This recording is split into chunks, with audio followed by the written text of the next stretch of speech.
Happy New Year, everyone! I'm your host, Jackie Blisson, and today we're talking about dry January and New Year's resolutions.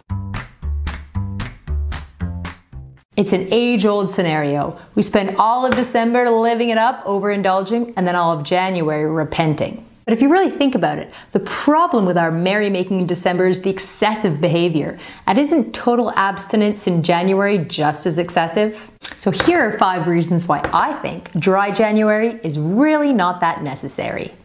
Number 1. Multiple studies have actually shown that overly strict diets and alcohol purges actually lead to binging behavior once the dry period is over. Hitting the Chardonnay hard on February 1st is pretty much going to wipe out all the healthful benefits of your month off the booze. Number 2, unless you're a heavy drinker, which in that case you might want to consider more than a dry month, your liver actually doesn't need more than a couple of days to recover from alcohol excess. It definitely doesn't need a full month. Number 3, wine is good for you. Consumed in moderation, wine has been found to lower heart disease, raise good cholesterol, and even potentially slow age-related brain decline. Number 4, January is depressing. It's cold, it's snowy, at least where I come from. Work's picked up with a vengeance, Christmas is over. Why on earth do you want to deprive yourself the pleasure of coming home to a nice glass of wine after a hard day at work? Number 5, I always thought New Year's resolutions were about making sustainable changes so that we become happier, healthier people overall. And with that in mind, it seems far more likely that long-term success would come from a slow but steady approach rather than an all-or-nothing attitude.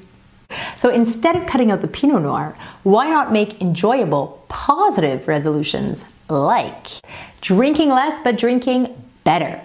Instead of 0 booze for a month, why not just try cutting back more regularly? With all the money that you save, you can actually afford to buy maybe a little bit better quality of wine, test out new grapes, test out new regions, and hopefully enjoy your wine even more.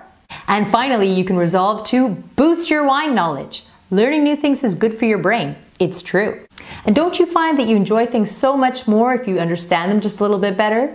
So, with that in mind, if there is anything you have ever wanted to know about wine, any topic that you'd like me to cover, shoot me a comment and I will make a video about it. If you haven't joined me yet, hit the subscribe button on my YouTube channel and you'll get a weekly notification when my new video is uploaded. Until next week, happy January wine drinking. Santé!